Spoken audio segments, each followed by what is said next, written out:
Most people who know the name Belial at all know it the way they know the names on a list.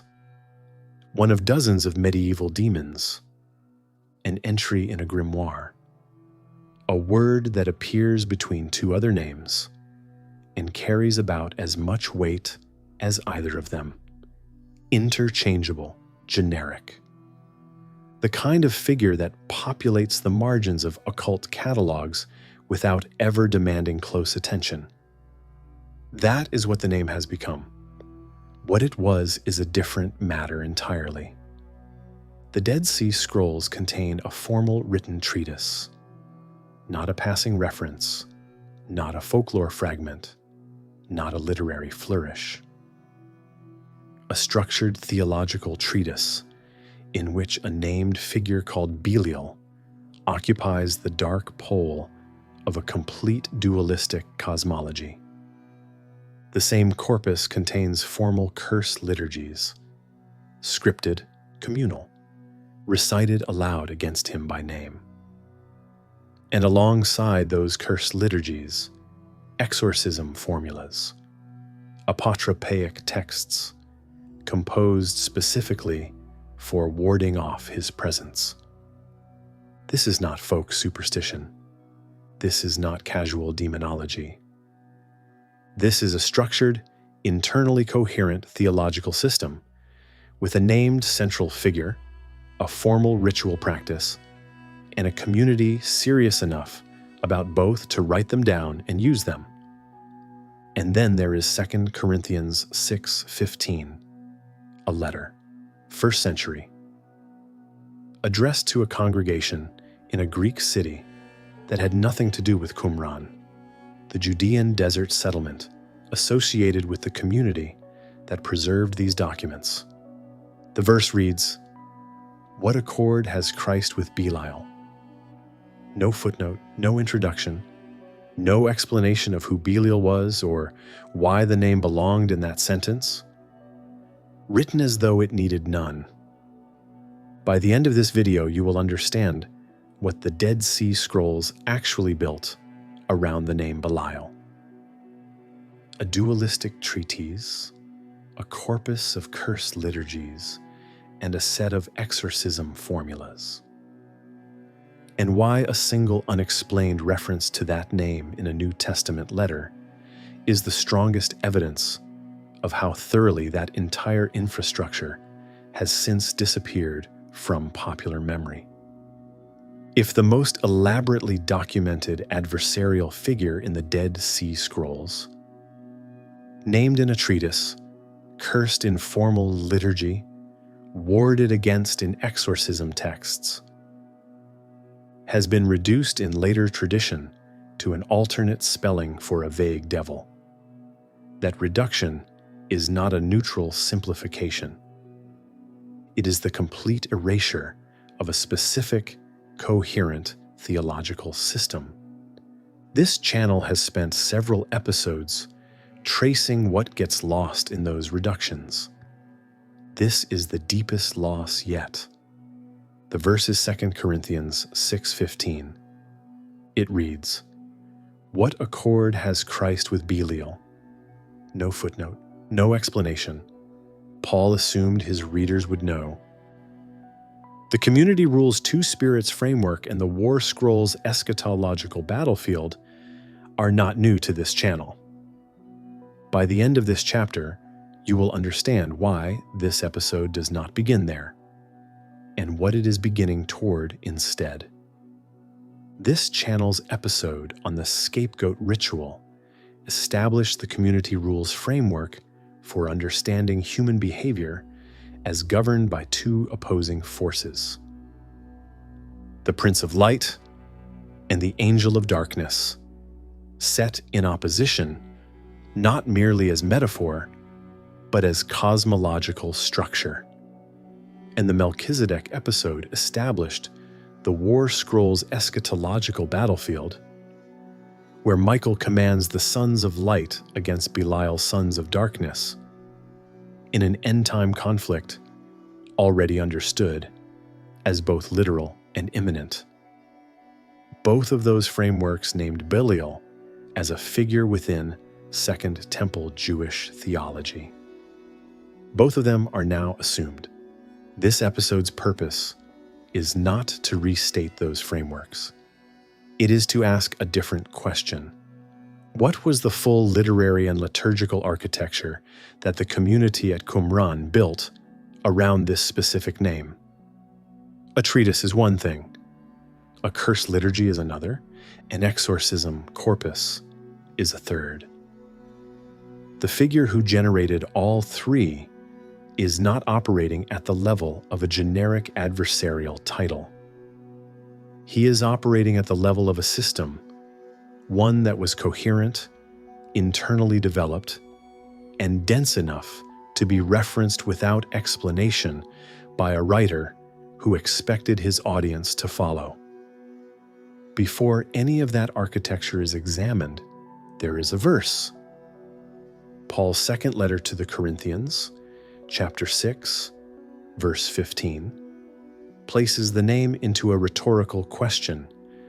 What accord has Christ with Belial? The surrounding passage, 2 Corinthians 6, 14 through 7:1, argues for the separation of the believing community from those outside it through a sequence of antithetical pairs constructed to make the separation appear self-evident.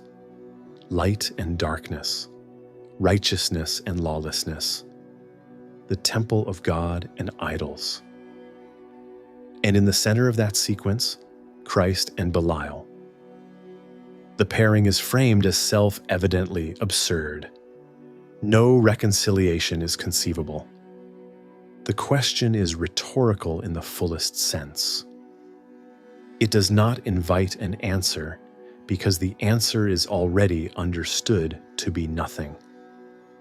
Paul adds nothing to orient a reader who might not already know the name, no phrase of the kind a writer reaches for when introducing an unfamiliar term. What accord has Christ with Belial? 4 words in Greek, 1 name, no introduction, no definition, no explanation, written as though it needed none, read by an audience that apparently agreed. And for nearly 2,000 years, most people who read that verse have not known who Belial was.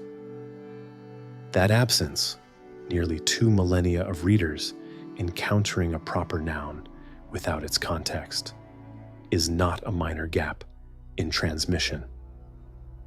It is the complete severance of a name from everything that gave it weight. The verse assumes the audience will recognize the force of the pairing.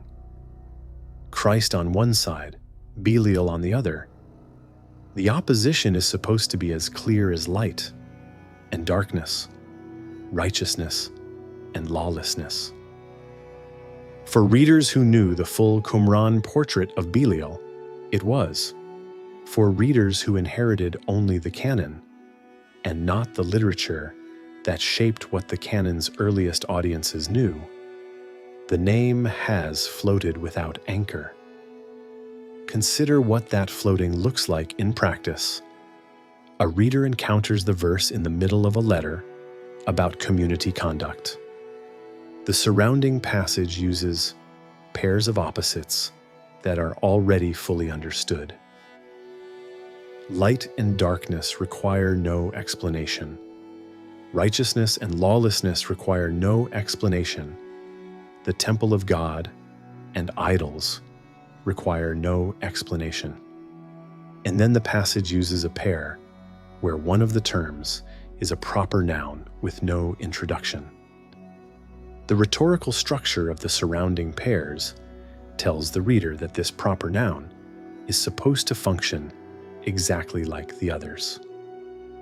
Obviously, immediately, without deliberation. The verse expects the same reflexive recognition from Belial that it expects from the word darkness. For a reader who does not know the name, the verse simply has a gap where the weight should be. This is the defining characteristic of names that have lost their infrastructure. They are still present. They are grammatically functional. But the semantic force they were designed to carry has been evacuated. The word is there. What it pointed to is gone. The name Belial appears several dozen times in the Dead Sea Scrolls across multiple document types. That density of reference is itself evidence. Figures who appear across multiple genres of community literature. Doctrine, liturgy, practical ritual are not peripheral. They are central.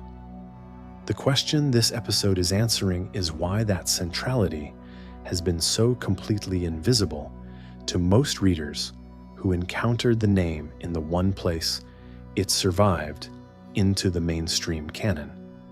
The scale of Belial's presence across the Dead Sea Scrolls corpus is worth establishing before the individual documents are examined. The name appears not only in the community rule and the war scroll, texts this channel has already addressed, but across an extensive range of Qumran documents, the Damascus document, the Hodayot, the Temple Scroll, the Florilegium, the Testimonia, the Pesharim. Across legal texts, hymns, and scriptural commentary alike, the name recurs. Each appearance assumes its audience already understands who is being named. None of them offers a definition. The name is used the way the names of the community's own leaders might be used, as a known term in a shared vocabulary, requiring no orientation. What this density of reference indicates is that Belial was not, for the people who produce these documents, a specialized or unusual concept. He was a regular feature of how they described the world. The figure who appears without introduction across that many literary genres, in that many documentary contexts, is not an obscure detail. He is structural. What that reception history establishes, before any Qumran manuscript is opened, is the shape of the problem this episode is tracing. The name survived. What made the name legible did not. One piece of the infrastructure that built that knowledge survived into the New Testament. That reference will be held until it can be fully explained. The treatise is where that knowledge was built. Columns 3 and 4 of the community rule, designated 1QS, contain a formal theological treatise on two opposing spirits governing all human behavior. It is one of the most systematically dualistic texts in all of Second Temple Jewish literature. By the end of this chapter, you will understand the treatise in full and Belial's specific structural position within it. The text known as the Community Rule, or Serech HaYahad, was among the earliest manuscripts identified among the Dead Sea Scrolls. It is a community document, a rule of life, a disciplinary code, a set of liturgical instructions for a group that understood itself as a covenantal assembly, separated from the broader Jewish society of its time. Most of the document is procedural. Instructions for admission, rankings within the community, rules governing communal meals and assemblies, penalties for various forms of misconduct. Columns 3 and 4 are different in kind from everything surrounding them. The treatise on the two spirits opens with a declaration of intent. The maskil, the community's instructor, is charged with explaining the nature of all human beings through the lens of two spirits in which they walk. From their creation, the treatise states, human beings are distributed between two lots, the lot of light and the lot of darkness, the spirit of truth and the spirit of falsehood. Every human being participates in both, in a proportion determined at creation, before any individual decision has been made. The angels of light and the angels of darkness contest over the human heart throughout the span of a person's life, the entire moral history of an individual. Every act of justice or cruelty, every moment of clarity or self-deception, is a function of which spirit, in what proportion, governs their conduct at that moment. This is not a passing metaphor or a literary flourish. The treatise develops it with systematic precision, listing the virtues that proceed from the spirit of truth: humility, patience, compassion, honesty, long-suffering, and mapping against them the vices that proceed from the spirit of falsehood: greed, impiety, arrogance, deceit. Each spirit has its domain. The framework is comprehensive by design. The deterministic element of the framework is what makes it distinctive. The proportion of light and darkness in each human being is not the result of choices made. It is set at creation. The individual did not decide their portion. It was determined before any act of will. This does not mean conduct is irrelevant. The texts make clear that living in accordance with the spirit of truth requires active obedience. But the fundamental cosmological orientation of each person is not self-chosen. It is given.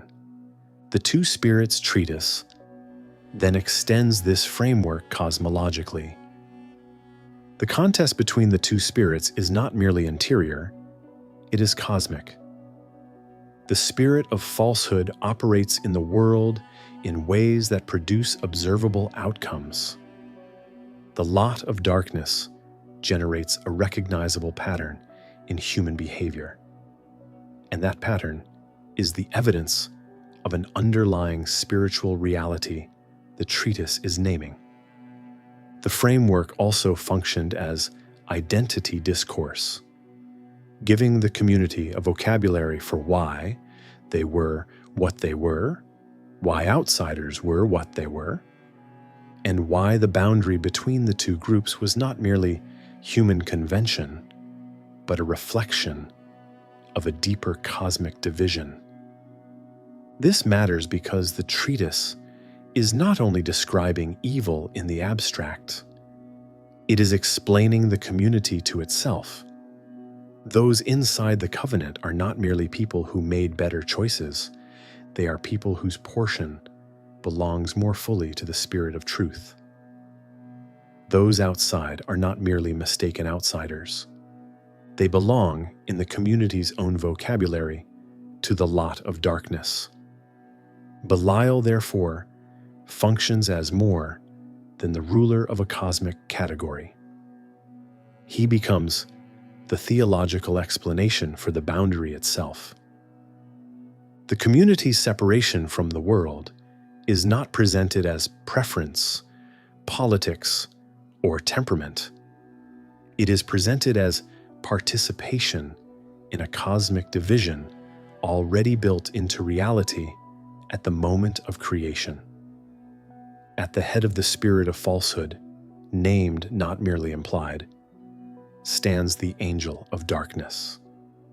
Other Qumran texts use the proper name Belial to designate the same figure. The treatise establishes the cosmological position. The dark pole of the system has a ruler. The two spirits framework is the doctrinal architecture within which that ruler's position is defined and justified. The treatise does not treat this conflict as eternal or without resolution. It closes with an eschatological promise. At the appointed time, God will act to destroy the spirit of falsehood. The lot of darkness is condemned. The sons of light will prevail. The conflict has a direction and a terminus. Belial's position at the head of the dark spirit is bounded, defined not only by his current power, but by his ultimate condemnation. This eschatological frame matters. The dualism of the treatise is constrained rather than absolute. The two opposing forces are not equal and co-eternal, but asymmetrical, with the spirit of truth ultimately prevailing. The question of where this framework came from is genuinely contested, and it deserves to be presented as such. The dualistic structure of the treatise has attracted sustained scholarly attention because its architecture resembles Persian, Zoroastrian categories, particularly the Ahura Mazda, an Angra Mainyu opposition of truth and lie. More closely than anything in the canonical Hebrew Bible, picture the same shape twice over. Two opposing realms, one of light and one of shadow, set against each other across the length of history. Some scholars read this as direct Persian transmission into Jewish thought during the centuries of Achaemenid imperial control over Judea. Others argue the Qumran dualism is internally derivable from tendencies already present in Hebrew Bible texts. Developing angelology, emerging adversary figures, deterministic wisdom traditions, without requiring Persian influence. The question is not resolved. Neither position has the evidence to be stated as settled. What is established is that the Two Spirits treatise represents one of the most developed expressions of ethical and cosmic dualism in any Jewish text of the period, and that the figure at its dark pole is Belial. John J. Collins's work on the Dead Sea Scrolls situates the treatise within Second Temple Jewish theological development, noting that the systematic dualism visible in 1 QS columns 3 and 4 reflects a significant conceptual shift from the theological register of the Hebrew Bible. The figure at the head of the dark side of that system is not a late addition. He is the system's dark anchor. A formal treatise naming a specific adversarial figure as the dark pole of a dualistic cosmology is not a generic devil. And the most available objection to that claim is that all adversarial figures in this tradition are essentially the same thing under different names. Later tradition identified Belial with Satan, and the functional overlap between them has led some readers to treat the names as essentially interchangeable. By the end of this chapter, you will understand why the channel's own prior episode on Satan makes that identification impossible to hold. The identification of Belial with Satan is not a modern confusion. It has ancient roots. Several late Second Temple texts use the names in ways that suggest at least a partial overlap of reference. The Testament of the 12 Patriarchs, a text of disputed date and complex transmission history, uses the form Beliar, a variant spelling, in contexts that overlap significantly with descriptions of Satan found elsewhere in the period's literature. Belial appears as the figure who leads human beings into sin, who rules over the present age in opposition to the divine, who commands an army of subordinate spirits. These are functions associated with Satan in other texts. The functional parallel is real enough that the ancient identification is not baseless. The comfortable reading runs as follows: Belial is simply another name for Satan, a regional label or a sectarian preference for the same adversarial figure that every Jewish and Christian tradition already knew. Different communities use different names for the same cosmological role. The Qumranites called their adversary Belial. The broader tradition called him Satan. The underlying referent is the same figure, the same cosmological position, the same theological function. Nothing structurally distinct about the Qumran usage. Just a naming convention. It is an efficient reading. It maps one unfamiliar name onto an already understood framework without requiring any new categories. And it is wrong. This channel's episode on Satan. Satan is not a person. Establish the evidentiary baseline that makes the identification untenable when applied with any precision.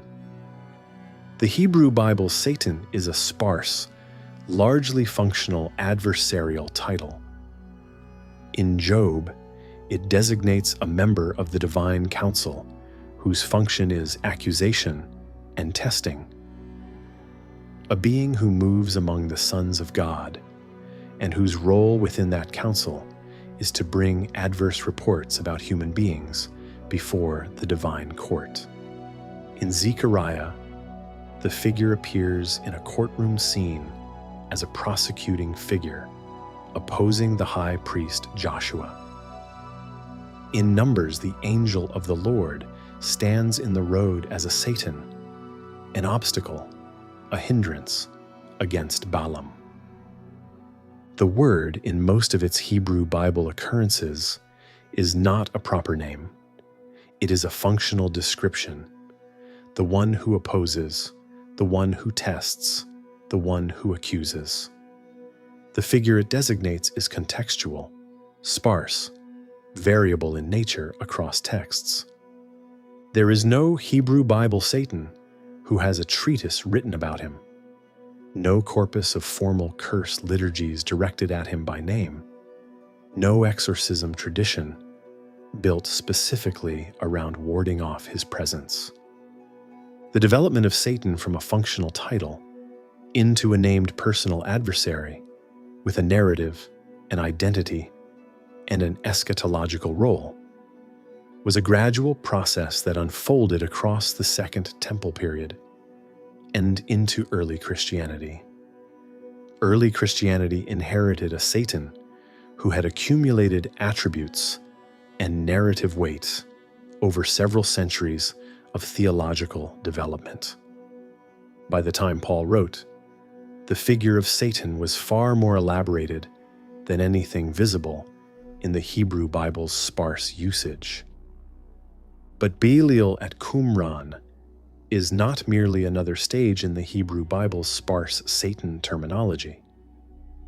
By the time he appears in the scrolls, he already occupies a developed, named system-bearing role, the ruler of a formally articulated dualistic cosmology, with a treatise defining his position, a liturgy directed against him, and an exorcism tradition built around his name.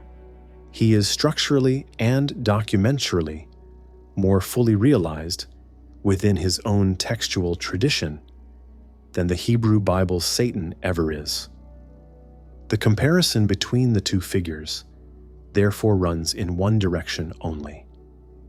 A sparse functional adversarial title, Satan, was developed over centuries into a named personal adversary with cosmic significance. As that development proceeded, the richer theological infrastructure that Qumran had already built around Belial became available as raw material. In later reception, the process did not look like an equal merger. It looked more like absorption. Satan became the umbrella figure, and Belial's specific infrastructure disappeared beneath it. What remained visible was the name. Preserved in the canon through 2 Corinthians 6:15, and not the architecture that had given the name its weight. Belial is not simply a synonym for Satan. In later reception, Satan became the umbrella figure that swallowed what Belial had already built. What the first 3 chapters of this episode have now assembled is not a portrait of a generic adversary figure. It is a systematic theology, a dualistic cosmology with a named dark pole, a liturgical practice that responded to that named figure in formal, communal ritual, a community that took his existence seriously enough to write doctrine, recite curses, and compose protective formulas around him. The second half of this episode asks what that ritual language actually looked like, and how much of it a first-century Jewish audience would have carried.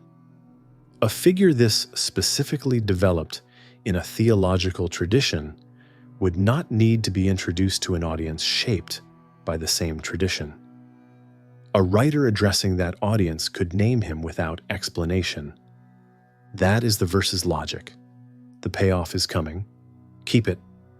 A figure this specifically developed in a theological system is not a label for a generic enemy.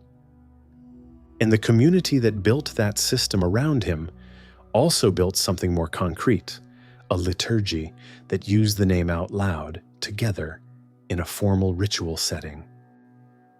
The fragments designated 4, Q286 through 4, Q290 are portions of a formal, communal curse liturgy, composed specifically against Belial, not a private devotional prayer, a scripted recitation performed collectively. By the end of this chapter, you will understand what a formal curse liturgy against a named figure looks like and what it implies about the community's relationship to that figure. The manuscripts designated 4, Q286 through 4, Q290 are known collectively as the Berakhot, the blessings, though that title captures only half of their function. The documents were recovered in fragmentary form, as most Qumran manuscript material was, and their reconstruction has required careful work to establish the overall structure and sequence of the text. What the reconstructed material reveals is a liturgy that alternates between 2 movements: blessings directed toward God and the angelic community, and curses directed explicitly against Belial and the spirits of his lot. The structure is communal in the most direct sense. These texts are not private meditations or personal prayers. They are scripted recitations designed for group performance. The community assembled. The words were spoken together. The blessing and cursing movements were not independent moments. They were paired, structurally dependent, the positive and negative poles of a single liturgical act. Praising God and condemning Belial were not separate rituals. They were one ritual, performed in sequence, one movement requiring the other. 4, Q286. A document recovered in fragments, not a meditation, not a prayer for protection. A curse, formal, scripted, recited communally, against a named being. This community did not just believe Belial existed. They gathered and said so, out loud, together, by name. Fragment 7 of 4. Q286 preserves portions of the curse formula. The language invokes condemnation on Belial and on the spirits of his lot, the demonic forces understood to operate under his command.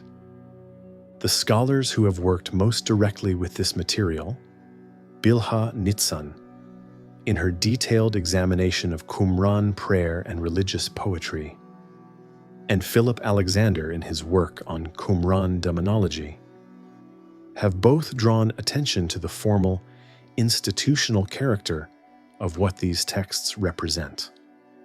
Nietzen's analysis identifies the Berakhot curse language as structurally similar to ancient Near Eastern treaty curse formulae.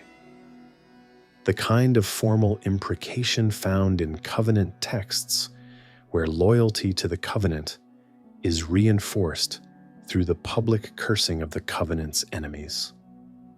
The model is not unfamiliar from the Hebrew Bible. Deuteronomy 27 and 28 contain extensive curse formulas pronounced publicly as part of covenant ratification, covering in systematic detail what will befall those who violate the terms of the agreement.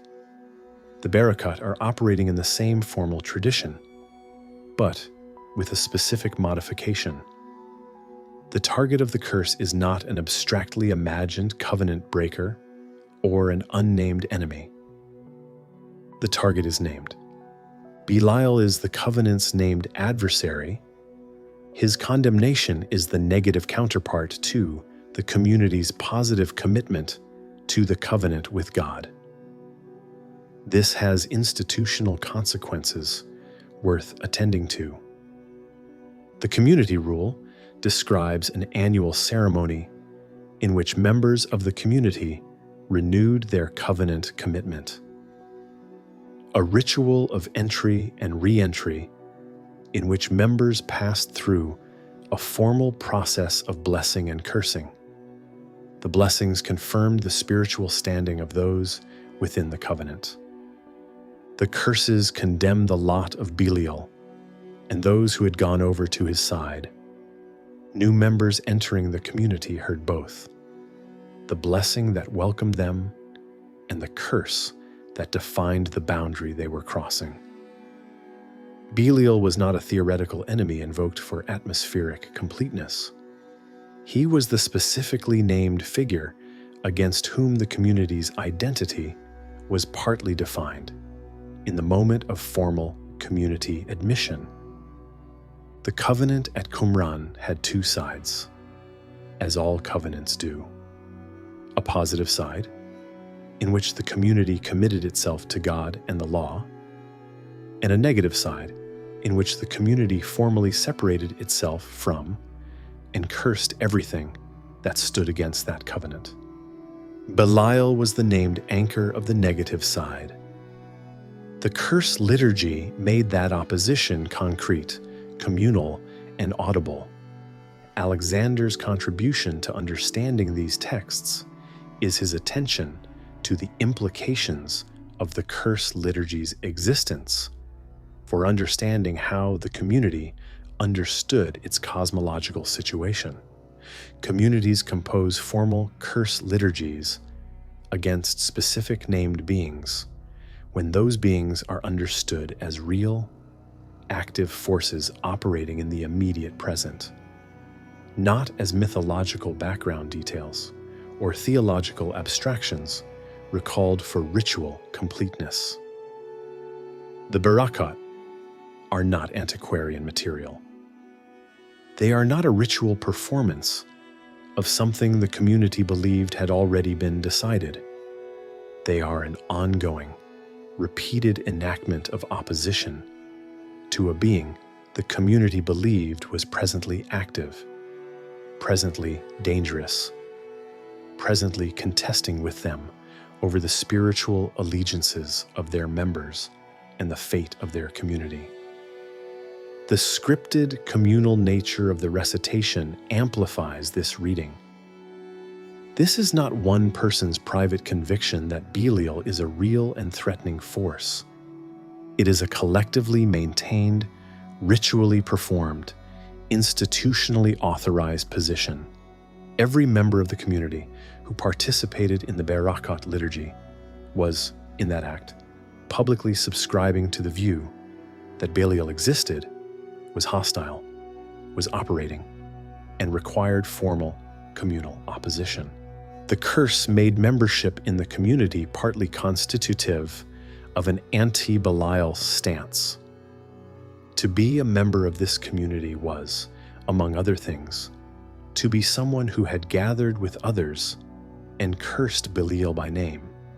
The content of the curse material, in the fragments where it is preserved, condemns Belial and the angels of his lot with the language of destruction and removal. The formula is imprecatory in the technical sense.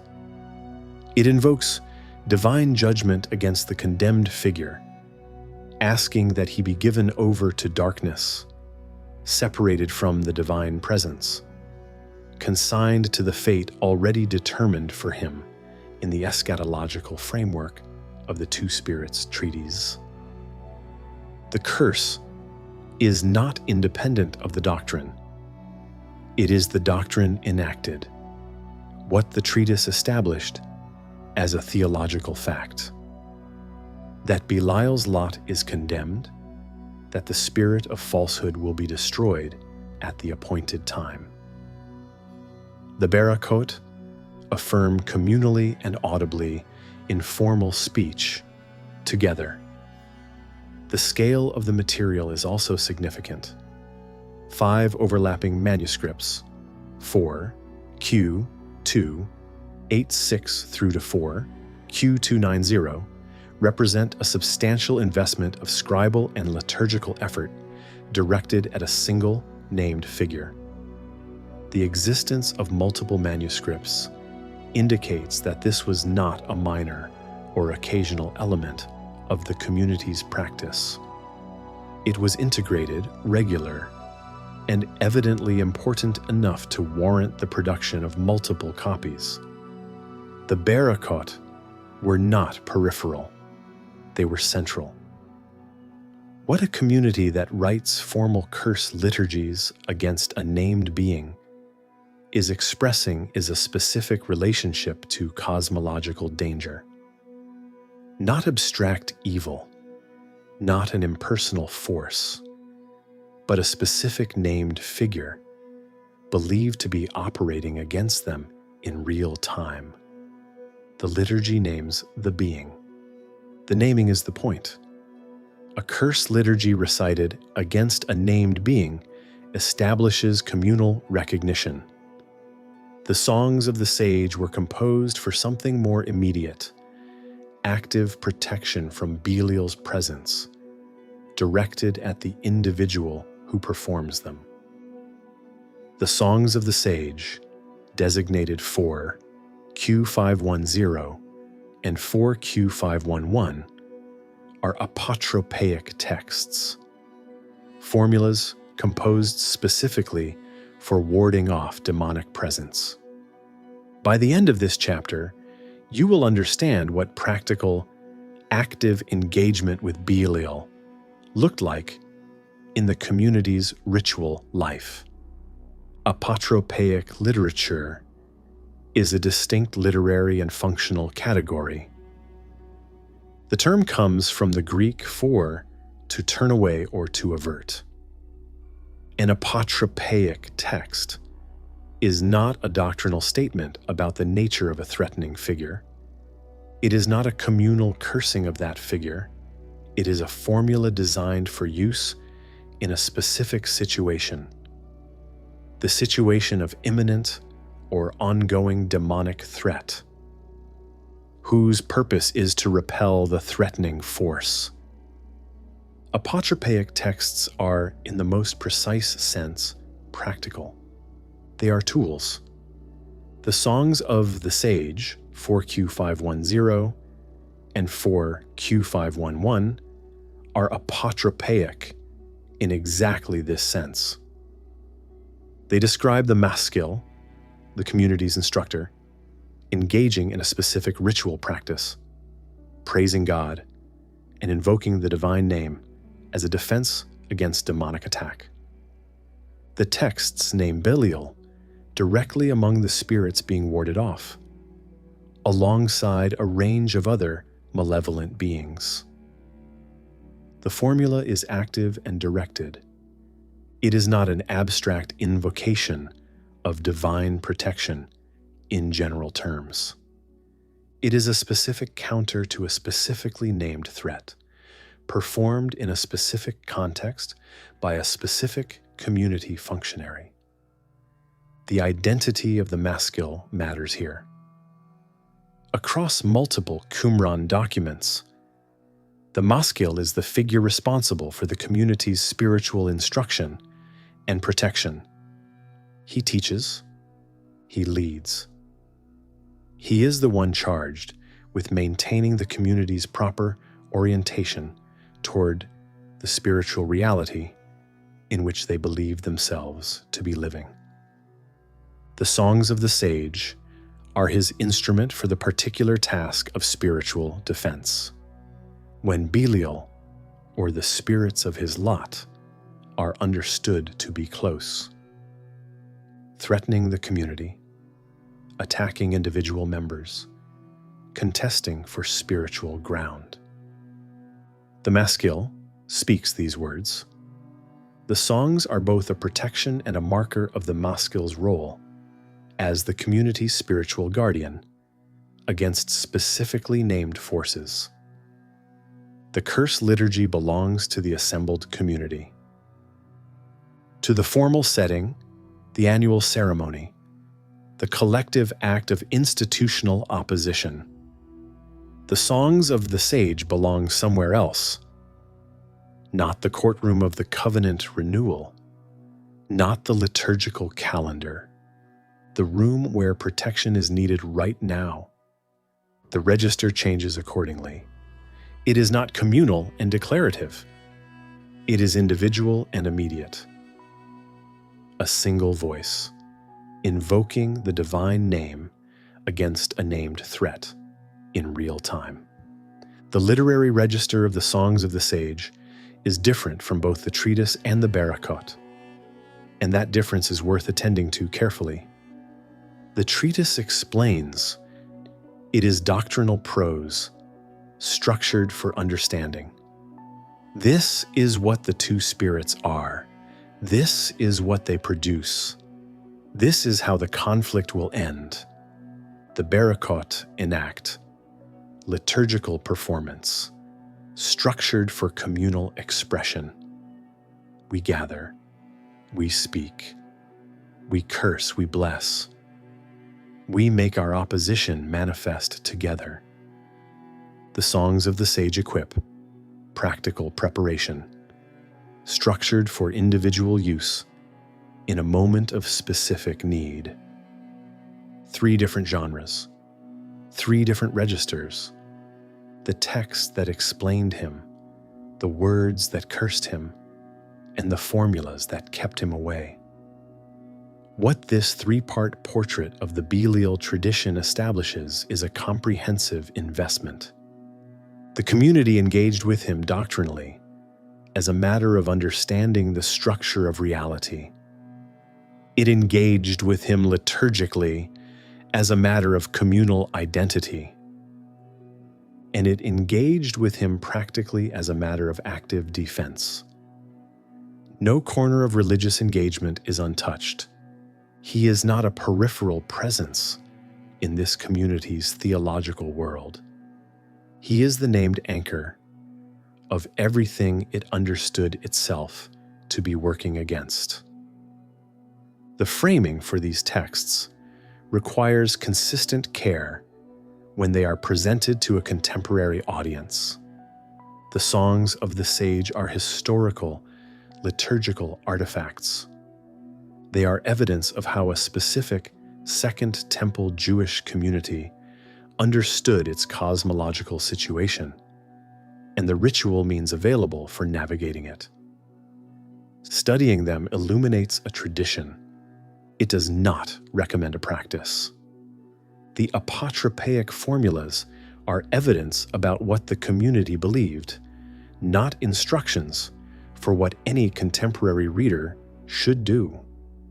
The distinction matters because these texts are sometimes presented outside their historical context in ways that collapse the difference between studying a practice and endorsing it. What the full corpus now assembled makes visible is the scale of the problem the verse poses. 3 genres of dedicated literature, all built around a single named figure. A writer addressing an audience formed by the same world of Second Temple Jewish tradition would not need to explain the name. The text that explained him, the curses directed at him, the formulas designed to ward him off, any one of these would make the name legible. All 3 together would make it unavoidable. An audience that knew any of this tradition heard, "What accord has Christ with Belial?" with the full weight of everything that name carried. The corpus is assembled. The verse's silence is about to become explicable. 2 Corinthians 6:15 names Belial without introduction in a letter whose audience would have recognized the reference immediately.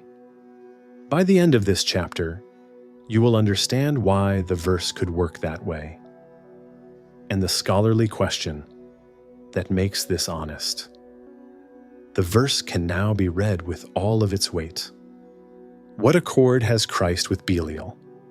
A writer addressing an audience formed by the same world of Second Temple Jewish tradition, shaped by documents in the same stream as those at Qumran, whether or not by those specific documents directly, does not need to define Belial. The name carries a specific theological payload. It designates the named figure at the dark pole of a dualistic cosmological system formally articulated in the community rule. The target of communal curse liturgies, recited together by a community that understood his activity as present and ongoing. The being warded off by apotropaic formulas, composed for exactly that purpose by the community's instructor. An audience that knows any part of that infrastructure hears the rhetorical question differently than an audience that does not. What accord has Christ with Belial? Is not a question about a vague demon. It is a question that invokes one of the most elaborately constructed adversarial figures in the writer's theological world. The absurdity is total and specific. The two cannot coexist, not because evil and good oppose each other in a general sense, but because the entire architecture of the dualistic theological system has constructed them as absolute structural opposites. The dark pole and everything opposed to it, the lot of darkness and everything opposed to it, the named ruler of the spirit of falsehood, and everything that stands against that spirit. The question requires no definition because the definition is already built into the name, for anyone who knows the tradition that produced it. Here is where honesty requires a caveat, and the caveat is a genuine scholarly question, not a minor footnote. The passage 2 Corinthians 6:14 through 7:1. The unit containing the Belial reference is among the more debated sections of the Pauline corpus. The textual relationship between this unit and its surrounding material is unusual. The argument running through chapter 6 appears, in the assessment of several scholars, to be interrupted by the passage. The instructions at the end of chapter 6 do not connect naturally to the material that precedes them, and the letter's argument is often read as resuming naturally at 7:2 after the passage ends. The vocabulary within the passage includes terms and phrases that appear infrequently elsewhere in Paul's letters. The theological register, particularly the sharp categorical dualism of the light and darkness framing, sits more closely with the idiom of Qumran adjacent literature than with Paul's characteristic argumentative style in other letters. Read the chapter straight through and there is a seam. the sentence just before the passage, and the sentence just after it fit together more naturally without it than with it. Victor Paul Furnish, in his Anchor Bible commentary on the second letter to the Corinthians, discusses the possibility that 6:14 through 7:1 is a non-Pauline interpolation, a fragment of earlier material, drawn from a community shaped by traditions continuous with Qumran, that was incorporated into the letter either by Paul himself from an external source or by a later editor.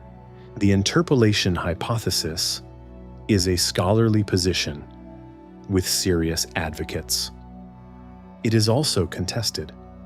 Other scholars defend the passage's authenticity as Pauline, arguing that the vocabulary differences are not sufficient to establish separate authorship, and that the passage's themes are consistent with concerns Paul raises elsewhere. The question remains open, and it is unlikely to be resolved on current evidence. What the interpolation debate changes and does not change should be stated precisely. If the passage is authentically Pauline, the Belial reference is evidence that Paul, trained in Second Temple Jewish tradition, writing to a mixed Jewish and Gentile congregation in a major diaspora port city, expected his readers to recognize the name without introduction. That is not a trivial expectation. Corinth is not Qumran. If the name could be invoked there without explanation, the theological tradition behind it was considerably wider than the scrolls themselves might suggest. If the passage is a non-Pauline interpolation, the reference is evidence that a 1st century or early 2nd century writer, working in a tradition shaped by the same literature that produced the Qumran documents, expected the same of a broadly similar audience. Either way, the name was used without explanation, and its audience was expected to follow. The attribution changes. The reception history problem does not change. The name entered the canon assumed. It entered popular understanding without the infrastructure that made it mean something. The Treatise on the Two Spirits, 1 QS columns 3 and 4, is not a passing reference. It is a formal dualistic cosmology in which a named figure called Belial holds the position of the dark pole's ruler. Every element of the community's understanding of human moral failure, spiritual danger, and eschatological conflict was mapped against the figure who held that position. The spirit of falsehood proceeds from him. The lot of darkness is his. Every vice the treatise enumerates, greed, arrogance, impiety, deceit, belongs to his domain. The treatise does not just name Belial. It defines what his name means. The Berakhot, 4, Q286 through 4, Q290, translate that doctrinal foundation into communal practice. The community gathered and cursed him by name, scripted, formal, collectively recited, structurally tied to the annual covenant renewal that marked entry and re-entry into the community. The existence of multiple overlapping manuscripts tells us this was not occasional or peripheral. It was integrated, regular, and built into the formal worship of the community. A community that does this is not engaging with a theological abstraction. It is engaging with something it believes is real and active and present. The Berakhot are evidence that Belial was not, for this community, a figure from a text. He was a force they believed they were actively contending with, and they said so together, out loud, in the most formal setting available to them. The Songs of the Sage, 4 Q510 and 4 Q511, move from the formal assembly to the individual moment of threat. The Maskil speaks words designed to ward Belial off, not the covenant ceremony. The room where protection is needed now. Doctrine, liturgy, and practical defense were not three separate interests the community happened to hold. They were one sustained commitment, worked out at every level a community can work something out at. This comprehensiveness is the most significant fact the Dead Sea Scrolls contribute to the history of this name. He was the explicit, sustained multi-genre focus of a community's theological and liturgical life. A community member shaped by this tradition carried the name Belial with all of this weight attached.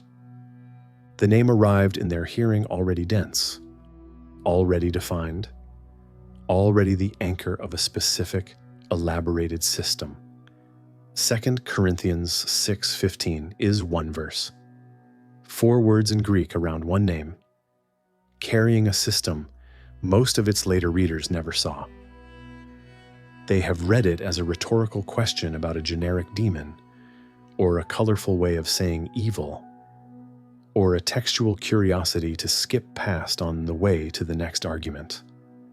What the Dead Sea Scrolls make clear is that the name pointed to something precise: a figure with a treatise, a liturgy, a curse corpus, an exorcism tradition. An audience that knew any part of that tradition heard the question with full weight. An audience that did not inherited only the name, floating without the system that made it mean something. In later reception, Satan became the figure everyone knows: the devil, the adversary, the fallen angel, the father of lies, the being who rules the present age. These are accumulated attributes, gathered across centuries, drawn from multiple traditions. Belial's contribution to that accumulation was absorbed into Satan's expanding profile. The specific Qumran material, the doctrine, the covenant curses, the Maskil's protective songs, was not transmitted. The treatise was not preserved in the mainstream tradition. The liturgies were not canonized. The exorcism formulas were not carried forward. The name entered the New Testament once, assumed its audience would follow, and was correct in that assumption. And then, the audience it assumed became the exception rather than the rule, and the verse became a question no one explains. The name Belial appears in the New Testament exactly once. The author did not introduce it, define it, or explain why it was relevant. He wrote it the way a writer does when they are certain their audience will follow without clarification. The way you use a name everyone in the room already knows. That certainty was correct for its original audience. It has not been correct for most of the readers who came after them.